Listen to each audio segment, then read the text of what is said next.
Good evening, Dr. Jones, fellow audience, and classmates. My name is Vamani Body. Women and girls make up 98% of the victims of trafficking for sexual exploitation, according to the International Labor Organization.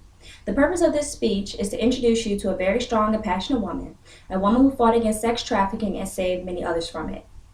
I chose this woman because even though I wasn't sold into sex trafficking, I was a victim of sexual assault, and I utterly feel for the women who have. This woman did everything in her power to escape the culture and make a difference. This woman was born in Mordekaiserem, Cambodia, and was raised into poverty and with limited opportunities. As a young child, she did not receive much education, but was later taught to be a midwife.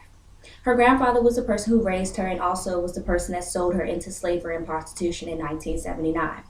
She was forced to work in brothels, places where men could visit prostitutes, at the age of 14, and was tortured, raped, and manipulated.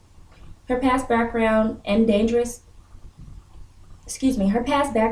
dangerous and vicious, and it pushed her to want to end the cycle of human trafficking. Now I would like to talk more about this woman's life experiences. After witnessing a friend of hers in a brothel get murdered by a pimp, she was dedicated to finding a way out of that lifestyle. She served in the brothel for continuous 7 to 8 years total, and within that time frame, the brothel owner began to give her more freedom. At age 21, she became a midwife at the Chope District Hospital in Cambodia and was later traveled to France to learn the language. She then became the director of personnel at a European restaurant in 1992 to 93. This woman came from a society where men ruled everything and women were only looked at as inferior sex slaves.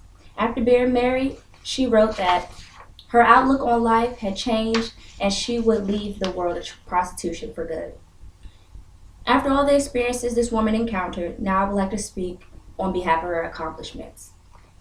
Her destiny was to help girls escape her country's brothels and sex trafficking, so her and some others started the AFESIP. Later, in 2005, her autobiography, The Road of Lost Innocence, published in France and then in America in 2008. In 2007, she founded an organization for human trafficking activists. This woman demonstrated bravery, compassion, and integrity in hopes to saving lives from sex trafficking. She encountered mistreatment that no woman should ever experience and overcame it. So with any further ado, it is my great pleasure to introduce Somali Mom. Thank you.